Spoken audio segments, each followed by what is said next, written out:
Olá pessoal! Nesse vídeo nós vamos conversar um pouquinho sobre o algoritmo de Huffman, ou o algoritmo de codificação de Huffman, que é um algoritmo guloso bastante conhecido. Ele serve, como o próprio nome sugere, para criar códigos, ele codifica caracteres, ele cria um código para esses caracteres ou para esses símbolos de um modo geral, e ele é muito usado para compactação de dados. Esse código que ele gera me permite compactar dados.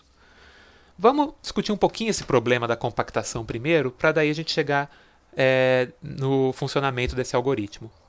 Vamos supor que eu tenho uma grande sequência de caracteres, um texto, um grande texto escrito por um conjunto de caracteres, no meu caso apenas 6 caracteres, A, B, C, D, E e o F. Tá? Só esses 6 caracteres que tem nesse meu texto. Tá? E essa sequência ela é grande. Por exemplo, vamos supor que ela tem 1 bilhão de caracteres lá dentro. Tá? 10 elevado à nona. Como cada caractere tem 1 byte, então esse texto que eu tenho escrito aqui, ele tem mais ou menos, um pouco menos que 1 gigabyte de tamanho. Certo? Então é um texto bem grande. Tá?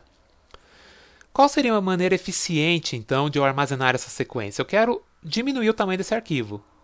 E eu posso fazer isso?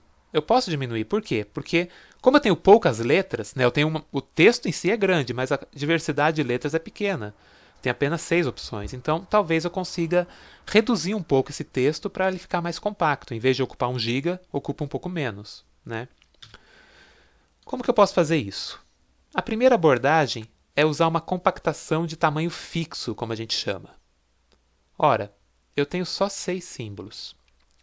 Se eu tenho só 6 símbolos, por que eu preciso de 8 bits? Por que eu preciso de 1 byte para cada caractere, sendo que eu posso usar menos do que isso? Com apenas 3 bits, eu posso representar todos esses símbolos, não é? 2 bits era muito pouco. Tá? 2 bits eu represento só 4, 00, 01, 10, 11. Precisei de 3. Tá? Ainda vai sobrar algum bit ali que não vai ser usado, por assim dizer, mas eu criei um código mais compacto. Em vez de usar 8 bits por caractere, usei só 3. Isso dá uma bela de uma compactação. Estou economizando aí quase 400 megas de espaço. É uma compactação muito boa. Mas a gente tem que saber se ela é realmente boa, se ela pode ser melhorada ou se ela tem algum problema antes de mais nada. Vamos analisar esse código. Tá? Então, isso aqui é um possível código que eu usei para representar esses 6 caracteres, esses 6 símbolos. O A é 000, e por aí vai aumentando.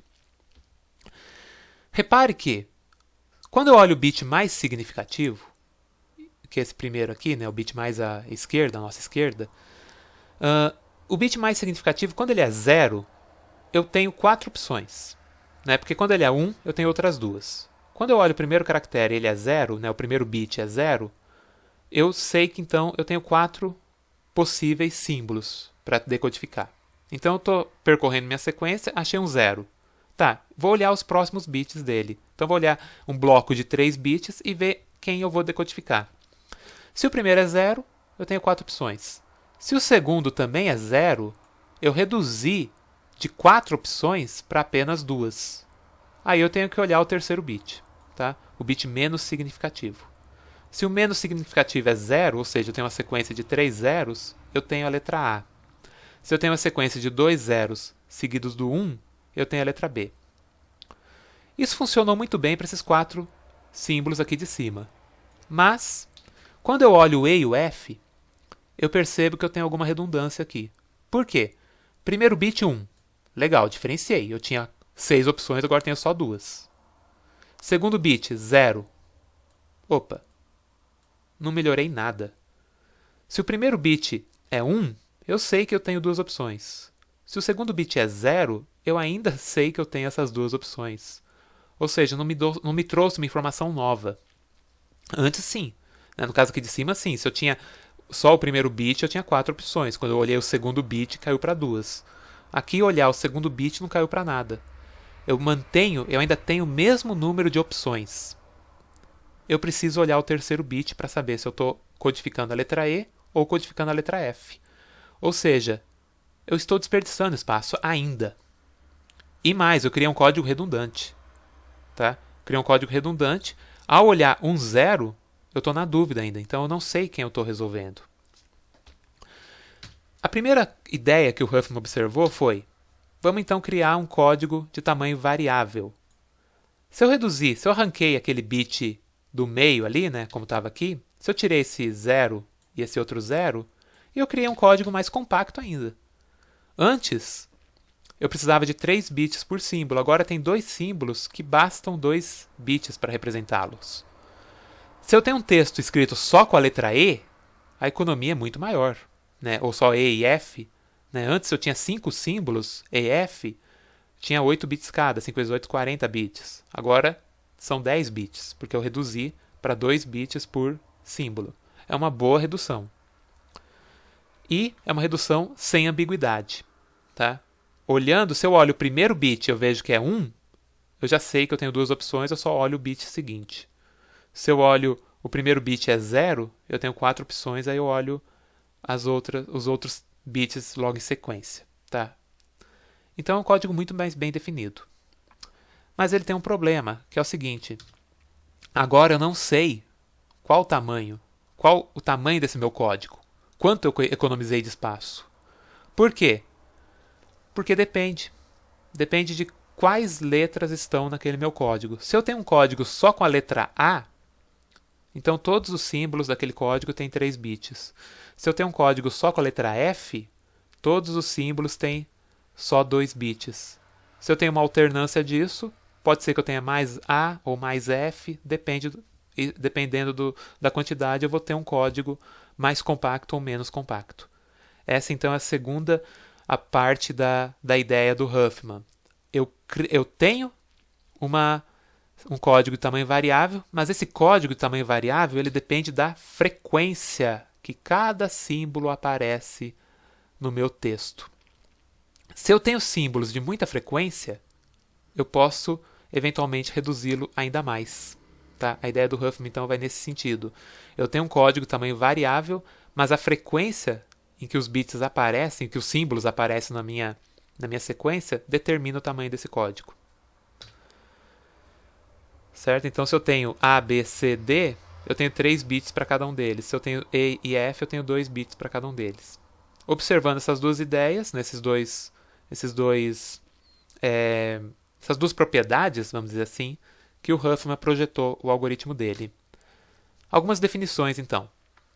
Eu tenho um conjunto de símbolos e uma função frequência. Uma função que me diz qual a frequência que ocorre cada um daqueles símbolos. Entre 0 e 1, porque eu estou falando aí de porcentagem. Tá? Por exemplo, se eu falo para você que o A aparece 0,5, a frequência do A é 0,5, quer dizer que 50% dos caracteres do meu texto é o A. Eu quero encontrar um código, um código dentro do conjunto 0 e 1, tal que E é um código prefixo, uma definição bastante importante aqui para nós. O que é um código prefixo? Nenhuma palavra codificada é prefixo de outra palavra codificada. Por exemplo, se eu chegar para você e falar que o A é codificado pelo 1, só, 1 e 1. Esse é o código da letra A. Eu não posso ter nenhuma outra letra, por exemplo, com o código 110. Por quê? Porque se eu olho 1, eu vou ficar na dúvida se eu estou codificando o A ou se eu estou codificando, sei lá, o B, por exemplo. Tá? Então eu não posso ter essa dúvida. O código não pode ser ambíguo. Então, para ele não ser ambíguo, eu tenho que garantir isso aqui. Eu tenho que garantir que cada palavra codificada não vai ser prefixo de outra palavra. O algoritmo de Huffman tenta garantir isso. E a média de tamanho das palavras codificadas é mínima. Aqui que entra, então, a nossa ideia de otimização. Lembrando que os algoritmos gulosos são muito usados para otimização. Eu estou criando um código de tamanho mínimo. Cada letra, eu vou tentar usar para cada letra a menor quantidade de bits possível. Essa é a ideia. Uma forma de implementar isso, uma maneira bem mais interessante de implementar isso é usando uma árvore binária. Por quê? São 2 símbolos. Como são 2 símbolos, eu tenho uma árvore que eu olho. Se eu percorro essa árvore para um lado, eu estou codificando o bit 0. Se eu percorro para o outro, eu estou codificando o bit 1. As folhas da árvore representam os símbolos e os vértices internos são os prefixos. Tá?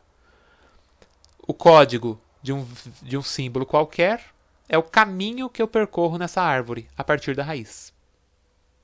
E o peso indica a frequência. O peso de cada vértice, agora não estou falando de peso de aresta, tá? O peso de cada vértice é a frequência que aquele código ou aquele prefixo acontece no meu texto.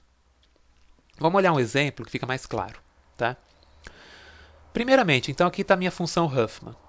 De entrada eu recebo o conjunto dos meus símbolos. No caso, nesse meu exemplo aqui, são 6 símbolos apenas. E cada símbolo tem a sua frequência. Por exemplo, eu estou dizendo que a frequência do A é 0,45 ou 45%. 45% das letras do meu texto, do meu código, são A. F aparece menos vezes, então o F aparece só 5%. Então, no texto todo, eu fiz uma contagem, eu descobri que a letra F aparece só 5% dos casos. Como que eu faço essa contagem? Em geral, você tem que pegar o texto, né? Uma forma é abrir o texto ou rodar um algoritmo que pega esse texto e conta cada um dos caracteres dele. É uma forma de resolver isso. Tá? Outra forma é se você muitas vezes você basear na própria linguagem que você está usando. Por exemplo, se eu estou na língua portuguesa, eu tenho mais ou menos uma média de uso de cada letra. Eu sei que o A e o O são bastante usados, talvez o E também entre nessa lista, tá? São os 3 caracteres mais usados da língua portuguesa. H é um caractere bem menos usado do que o A, por exemplo. Então, eu sei mais ou menos uma porcentagem de uso de cada caractere. Mas, ainda assim, depende de cada texto. Então, uma ideia, o mais correto mesmo seria eu saber para aquele texto que eu estou codificando qual a frequência de ocorrência de cada um daqueles caracteres. Recebi de entrada os meus caracteres. Tá, então, minha sequência, meus símbolos apenas, né, com as suas respectivas frequências. N vai ser o tamanho desse conjunto, no meu caso 6. E Q recebe esse conjunto. O que é Q? Eu tenho usado sempre a letra Q para representar uma fila. Só que aqui é uma fila de prioridades, em que o primeiro elemento da fila é o símbolo com menor frequência. Aqui está um exemplo dessa fila, então. 5, 9, 12, 13, 16, 45 são as frequências dos símbolos F, E, C, B, D, A. Então, eu ordenei essa fila com base na frequência dos símbolos e essa frequência está me dando a prioridade. Em termos computacionais, eu posso usar uma heap, né, uma heap mínima. A gente viu, né, heap máxima, né, a gente falou algum tempo atrás da heap máxima, aqui eu estou falando da heap mínima. Aquele símbolo, o primeiro elemento da fila é o elemento de menor frequência. Como é que funciona o laço principal do meu algoritmo? Crio um vértice Z. Esse vértice vai ser um vértice pai. O filho à esquerda dele é o elemento de menor valor da minha fila. Então, extraí o menor elemento da fila. Quando eu extraio, eu removo esse elemento da fila. Então, eu já extraí o filho à esquerda do meu vértice Z. Eu vou extrair agora o filho à direita dele. Por quê? Porque se eu já removi o menor elemento da fila, né, no meu caso, esse extract min ia remover primeiro o F, depois sobra o E. Removo o E também. E eu crio um vértice intermediário, que é o pai desses dois. Que nem no meu exemplo aqui. Tá? Aqui, pessoal, uma convenção que eu estou adotando. Quando eu falo esquerda, eu estou pensando na esquerda no sentido da leitura, ou seja, a esquerda de quem está olhando esse vídeo ou lendo esses slides, né? A esquerda, então, o F aqui é esquerda, o E, direita. Então, estou lendo sempre da esquerda para a direita.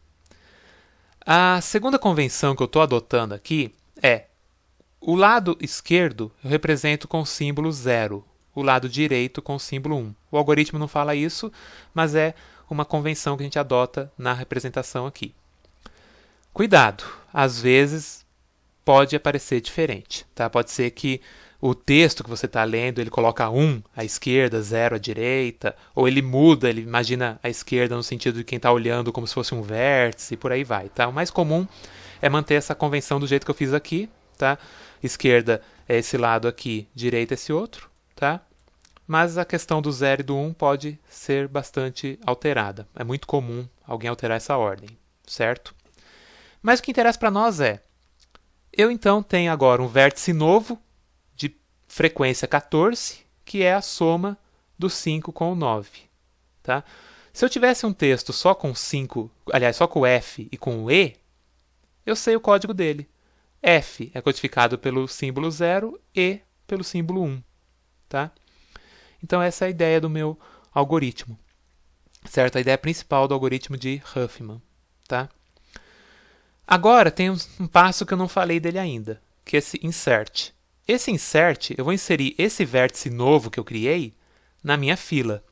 Estou inserindo ele na fila. Mas, poxa, é uma fila de prioridades. Ou seja, ele não é mais o primeiro elemento da fila. Já que é 14, é maior que 12, é maior que 13, é menor que 16. Eu vou inseri-lo aqui, tá? Entre os vértices B e D. Que é o que eu fiz aqui, tá? Então, o primeiro elemento da fila agora é o C, o segundo é o B, o terceiro é o 14. Eu até tirei os valores do F e do E para a gente não confundir, tá? Seria o vértice FE, né, para dar um nome para ele, né? Então, o vértice que é composto por esses dois aqui é o pai do F e do E. Então, 12, 13, 14, 16 e 45. O D com 16, o A com 45. Cria-se novamente um vértice Z, e à esquerda do Z vai ter o menor elemento da fila, à direita o segundo menor elemento da fila. Ou seja, esse vértice Z agora de peso 25. 12 mais 13, 25. Esquerda, 0. Direita, 1. Calculei e inseri na fila. Certo? Reconstruí minha fila, por quê? Porque agora o menor elemento tem peso 14, o segundo menor 16, o terceiro 25, o quarto é o 45. Né? O A está quietinho lá, o A até agora eu não mexi com ele. A posição dele é a última da fila e continuou sendo a última. Agora eu tenho então que pegar um novo vértice Z, um novo pai, à esquerda o menor elemento que é o 14, à direita o próximo elemento que é o 16. E a soma 14 mais 16 dá 30. Se eu tivesse só esses 3 símbolos no meu conjunto, né, no meu alfabeto, eu já codifiquei eles aqui. O F é 0, 0. Tá? Percorrendo a árvore, né? 0, 0. O E é 0, 1. Repare que 0, 0 codificou só o F. Eu não vou ter o E, por exemplo, 0, 0, 1. Não, o E é só 0, 1. Ou seja, o prefixo 0, 0 serviu só para uma letra. O prefixo 0, 1 serviu só para outra letra. E o prefixo 1? O D representa só pelo número 1. O bit 1 representa o D.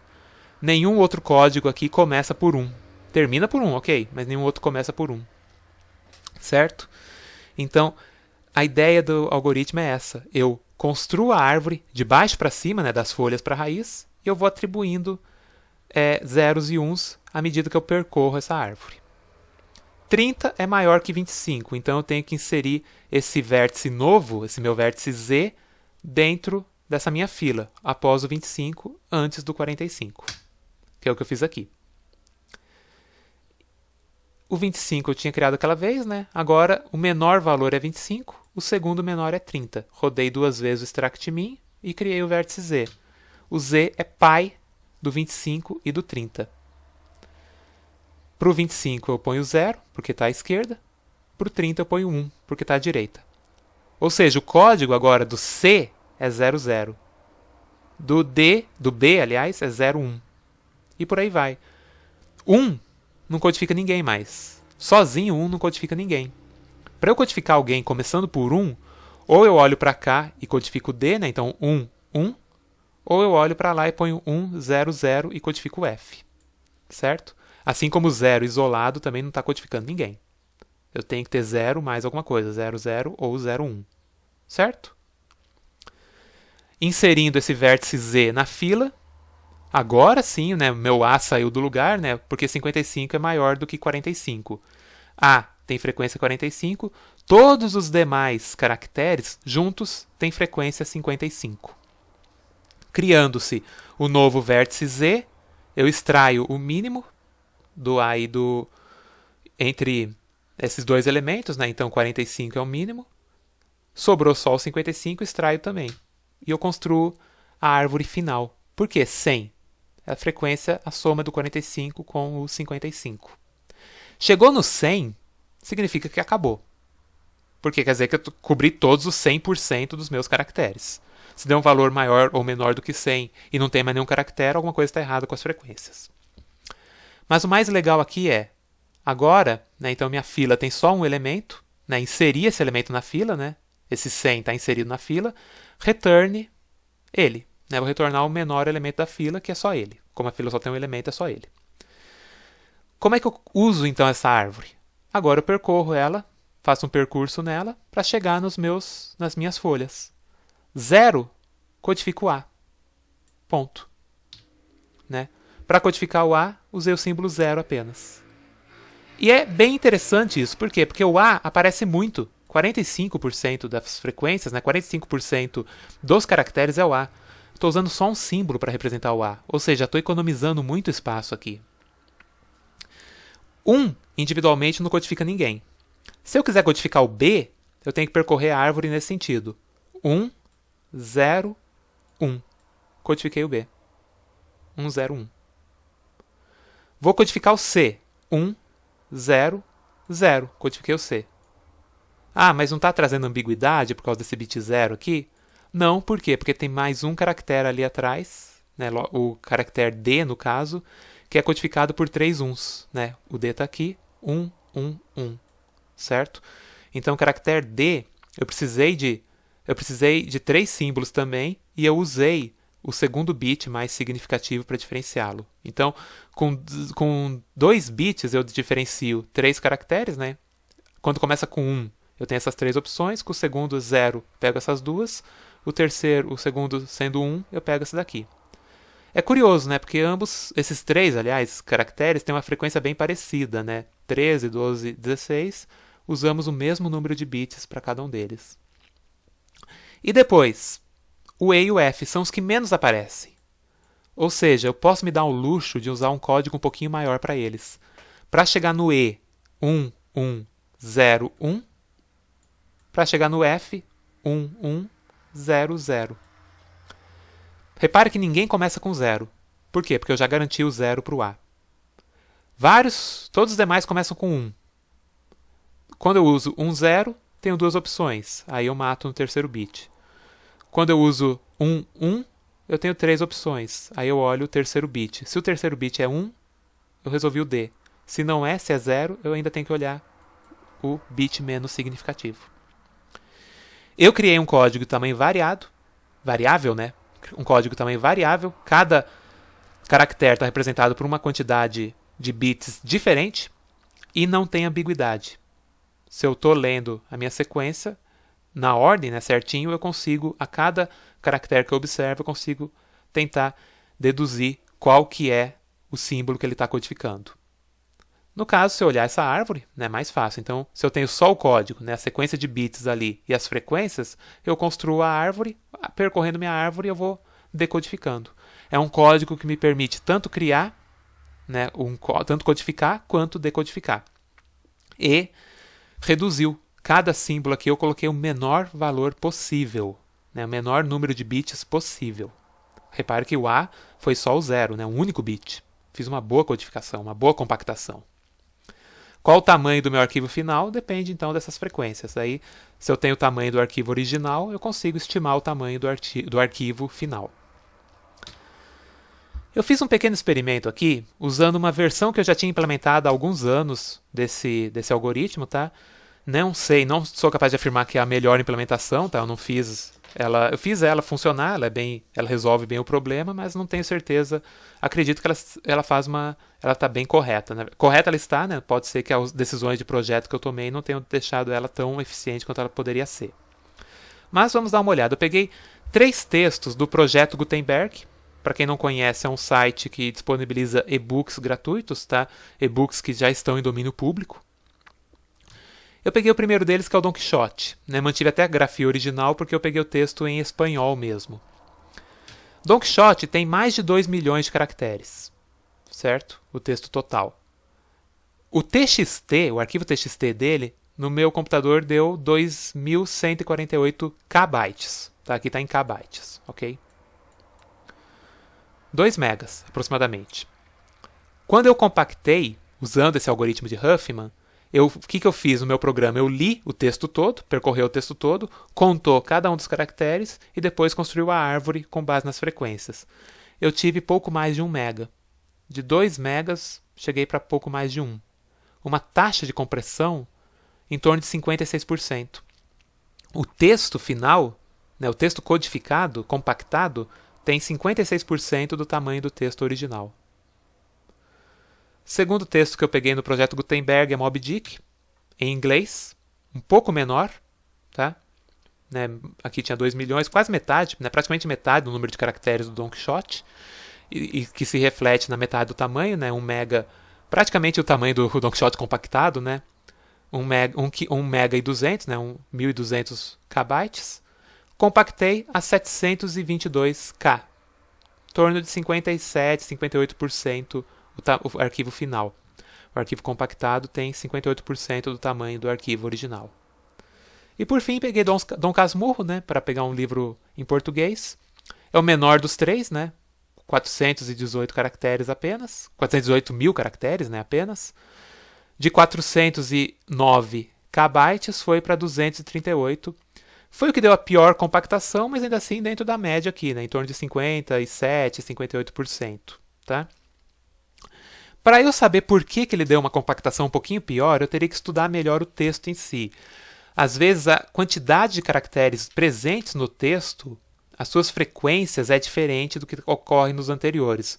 O que faz sentido, né? Como eu falei, Moby Dick, por ser um texto em inglês, as letras T, H e E aparecem com muita frequência lá.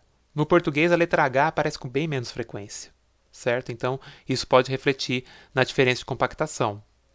Don Quixote, por ser um texto em espanhol, tem vários símbolos que não tem no português. Por exemplo, tio em cima da letra N, algumas crases de outros lugares. Então, tudo isso aqui pode ter refletido na diferença de compactação.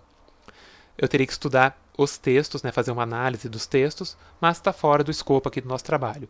O que interessa é a árvore de Huffman compactou, né, o código de Huffman compactou esses textos. Tá? Eu criei textos bem mais compactados, com cerca ali de metade do tamanho do texto original. Seguindo, então, essa ideia, né, do algoritmo de Huffman. Antes que alguém pergunte, né, mas tem aplicação ainda nos dias de hoje? Sim. O código de Huffman ele não tem patente, portanto, ele foi muito usado. Por exemplo, o PKZip, que é o formato precursor do zip, usava Huffman. O JPEG, para compactação de imagem, usava uma variação do código de Huffman também. Tá? Então é um algoritmo que tem muita aplicação nos dias de hoje. Né? Ele deu origem a muitos formatos de compactação que nós temos hoje na computação. Ok?